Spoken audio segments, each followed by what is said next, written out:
Hey, what's up mortals? Zigzag here with a new video for you. Welcome to part 2 of What If Naruto was part of the Inuzuka clan. Just want to greet you guys and invite you to sit back and relax. You're in for a treat. And so, we begin. Naruto stared at the desk he was seated at, and as he fiddled with a stray pencil he found on the floor, he glanced at the clock for the 10th time in just as many minutes. He then proceeded to groan and sink into his chair, as he noted that the three of them have been waiting for over 2 hours for their new sensei to arrive. Once 5 more minutes passed, he got up and he started to rummage around the classroom, and he eventually procured an old chalkboard eraser. After he found it, he wedged it above the doorway and stepped back to look at his handiwork. Sasuke, who watched Naruto set up the small eraser trap, said, "A Jonin would never fall for such an obvious trap," as he rolled his eyes. As Sasuke said this, Orochimaru's ears perked up slightly, and a hand appeared in the doorway to push it open, the eraser having landed on the individual's head with a light sound before falling to the floor. The three newly minted genin had different reactions. Naruto burst into laughter, pleased his trap had worked. Sasuke looked at his new sensei in annoyance, and Sakura started apologizing, though her shoulders shook from repressed laughter. Their sensei, Kakashi, a young man with a cloth mask, his forehead protector slanted across his left eye and spiky silver hair, paused his entrance for a few moments before he leaned down to pick up the eraser and stared at the object in his hand for a few minutes before saying, "My first impression of you three," he said, hand on his chin in a thinking pose. "Well, I hate you." This caused the three genin to stare at him with varying degrees of annoyance and exasperation. After that statement, Kakashi made a follow-me gesture with his hand as he left the classroom, and the three genin followed him, eventually taking a seat on the roof when Kakashi did the same, with Orochimaru having decided to sit in Naruto's lap. "Well, first off, why don't the three of you introduce yourselves?" Kakashi said, while he sat against the railings on the edge of the roof. "Your likes, dislikes, future dreams, any hobbies, stuff like that." To which Naruto replied, "Why don't you introduce yourself first, sensei?"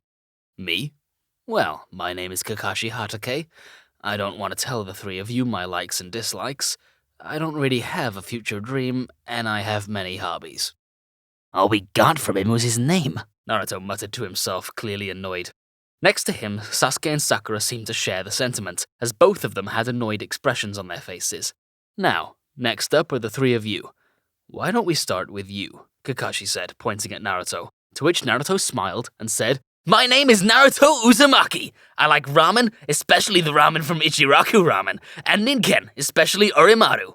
Naruto gestures to the now dozing fox at his lap. "I dislike the 3 minutes it takes to make instant ramen, and my hobbies are comparing different types of ramen. My future dream is to become Hokage."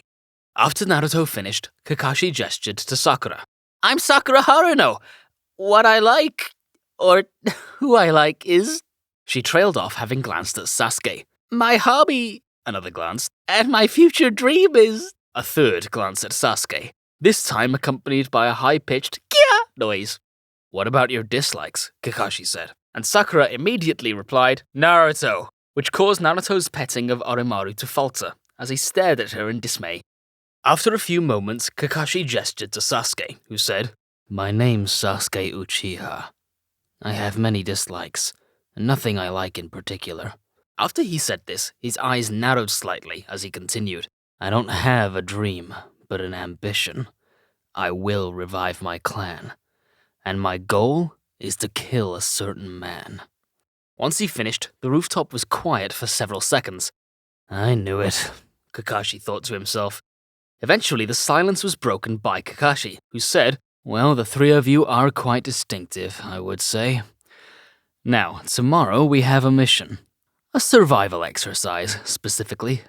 Kakashi leaned forward and let his chin rest on his right hand as he continued.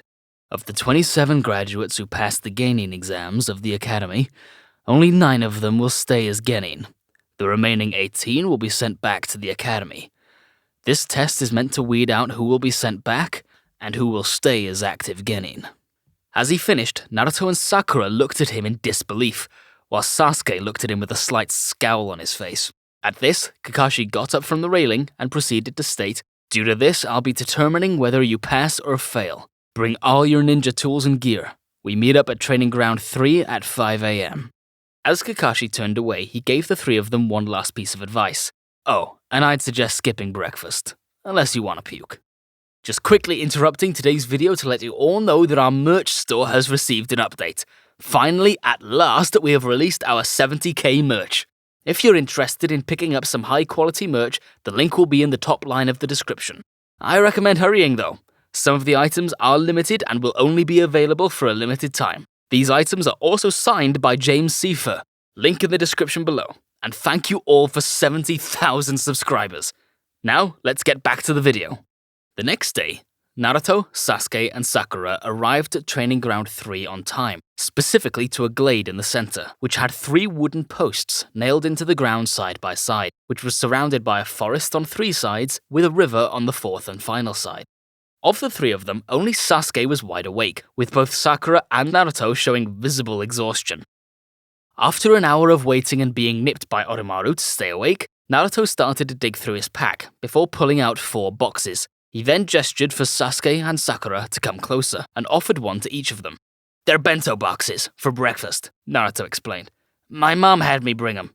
She said it would be stupid to avoid eating when we're about to have such an important test. They're pretty basic, but she said they'll be filling."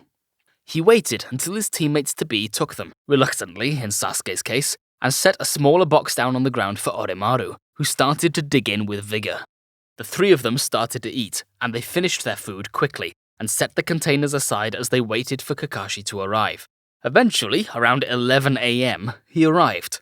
After a loud "You're late!" from both Naruto and Sakura, and an excuse about a black cat having crossed his path, Kakashi started to explain the exercise.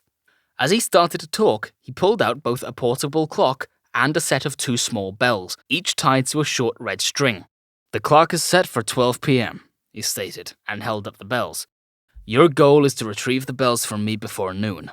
He gestured to the 3 posts and stated, "Anyone who can't retrieve a bell will be tied to one of those posts, and you will not be allowed lunch. In fact, I'll eat my own lunch right in front of you." At this, the 3 genin looked at each other, and Sasuke's eyes narrowed slightly. "So that's why he wanted us to skip breakfast," he thought to himself. "He wanted us to be weaker from hunger." As those thoughts crossed his mind, he looked at Naruto, eyebrows furrowed. At the same time, Sakura spoke up and asked, "But if that's the case, why are there only 2 bells?" Kakashi smiled, though the only indication was his uncovered eye closing, and answered, "Since there are only 2 bells, it guarantees that at least 1 person will be tied to those logs. In addition, that person will be disqualified for failing their mission, and get sent back to the academy." At that, all 3 genin looked at him, a determined expression on each of their faces. It might be 1, or it could be all 3 of you. As Kakashi tied the bells to his hip, he said, "Oh, and you can use any tools, jutsus, or techniques that you know. You won't stand a chance unless you come after me with the intent to kill." After he finishes tying the bells to his waist, he looks at the 3 of them, each one ready to move as soon as Kakashi starts the exercise. I think I might be starting to like the 3 of you. Now, start."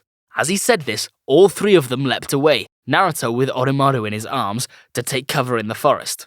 Well, it's good that all 3 of them can hide pretty well, Kakashi thought to himself. Let's see what those 3 decide to do. He proceeded to pull out a small book from his vest and started to read, having decided not to move for the time being. As this happened, Naruto moved through the forest as quietly as possible. "I don't get this test," he thought to himself. "It doesn't relate to teamwork at all. And Konoha is built around an emphasis on teamwork, and their 4-man teams Naruto stopped, his eyes widening, and made the hand seal for the Shadow Clone Jutsu, and created 2 clones and sent them to find Sasuke and Sakura, and bring them here. After several minutes, the clones re-emerged from the forest with Sasuke and Sakura in tow and dispelled. Naruto gestured for the 2 of them to come closer. As they did, reluctance and annoyance clear on both of their faces, he asked, "Do either of you remember anyone who mentioned anything about being sent back to the academy while the others in their team stayed as genin?" At this, both Sasuke and Sakura's brows furrowed slightly, and Sakura replied, voice hesitant, "I don't, actually. I heard people complain about their whole team being sent back, or their teammates having ruined things for them, but I can't think of anything else." Sasuke, his eyes narrowed in thought, suddenly replied, "It's a setup. It's meant to keep us fighting each other over who gets the bells. The bells themselves aren't important, not really. The true test is whether we can work together properly or not, even if failing risks us being sent back. Naruto nodded and replied, I know we don't really get along well, any of us, but for this, we'll need to work together. We'll also need to know what we're capable of. I can use the transformation technique and the substitution jutsu. I can also use the shadow clone jutsu, which are clones that are solid and can attack. I'm decent at taijutsu, and I have a ton of chakra. My control's quite poor, though. And I have Orochimaru, who I can work with pretty well. Naruto then gestured to Sasuke, whose eyes narrowed slightly, but he started to speak. I can use the transformation, clone, and substitution jutsu, as well as 2 fire-style jutsu, the Great Fireball Jutsu and Dragon Fire Jutsu. I'm skilled in taijutsu and shuriken jutsu. After Sasuke finished, Naruto turned his attention to Sakura, who stated, I can perform the transformation, clone, and substitution jutsu, and have good chakra control, and decent aim with shuriken and kunai. I also have several explosive tags, which could be useful. Once all 3 of them had listed out what they could do, they started to plan, aware that they had less than an hour to create and execute whatever idea they came up with. After they finished, they moved back to the clearing where Kakashi was still standing, book in hand. None of them have done anything yet, Kakashi thought to himself. Did they realize what the exercise was for? Or are they all just waiting until the last minute? He turned the page. Only 10 minutes left until noon. Just seconds after that thought crossed his mind, Naruto started to pour out of the forest by the dozens, and quickly started to swarm the Jonin, each fixated on the bells at the Jonin's waist. Kakashi, book still in hand, was able to avoid the attacks with ease, with an occasional punch or kick to dispel any clones that got too close. Is he trying to overwhelm me with numbers? It's impressive the amount of clones he can make, but he'll just tire himself out with nothing to show for it at this rate. As Kakashi dispelled the last clone, he felt Naruto's chakra flare up again, and more clones poured out of the forest. As he started to dispel more and more shadow clones, he felt another flare of chakra, before hearing, Fire Style! Great Fireball Jutsu! And he leapt away, letting a blast of fire crash into the group of clones from above, which dispelled several of them, and creating a thick cloud of smoke. Kakashi put his book back into his vest, not wanting stray embers to damage it. This proved a good idea, as more fireballs crashed into the ground around him, and kunai and shuriken started to rain from all around him. This is coordinated, and not a bad strategy either. Attempt to limit your opponent's movement, and they're using the cover from Naruto's shadow clones to their advantage. He leaned away from a kunai, and rather than letting it pass him, he grabbed it from its flight path, and started to use it to deflect any kunai and shuriken that strayed too close to him. He dashed towards the edge of the smoke cloud, and let several fireballs pass him before dashing out of the cloud entirely, towards the source of the flames. As he neared Sasuke, he saw Sasuke grab a kunai from his pouch and throw it, and he leaned aside. As the kunai passed his head, he saw a slight glow, and saw that an explosive tag was wrapped around the handle, and his eye widened. He leapt to the side, abandoning his attack as the kunai detonated. As the smoke cleared, he watched Naruto and Sakura walk out of the forest towards him. Naruto with his hands behind his head, while Sakura was grabbing any shuriken or kunai she came across. Sasuke leapt out of his perch in the treetops and smirked as the sound of bells tinkling rang from Kakashi's left. He turned and saw Orochimaru, both bells hanging from the strings in his mouth. Kakashi smiled, and while he stowed away the kunai he was holding, he said, You 3 pass. I've never had a team who understood the true meaning for the bell test. And not only that, you managed to get the bells successfully. Now we're officially Team 7. We meet back here tomorrow at 8 a.m. to begin training. Before the newly christened Team 7 scattered for the day, Kakashi gave them one last piece of advice. I want you 3 to remember this. Those who break the rules are scum, but those who abandon their friends and team are less than scum. You 3 are the only team to abide by those orders. Kakashi turned towards Konoha. Now, let's go home. Thank you all for indulging yourselves in the story thus far. I hope you enjoyed it. Now there are a few more things that I'd like to go over before the video ends. First, if you're in the mood for some great storytelling, We the Celestials has got you covered. Our We the Celestials My Hero Academia and Naruto What If channels retell the story of their namesake animes with a twist. Check it out if you're interested. Secondly, on behalf of We the Celestials, I'd like to thank everyone involved in the production of today's awesome content.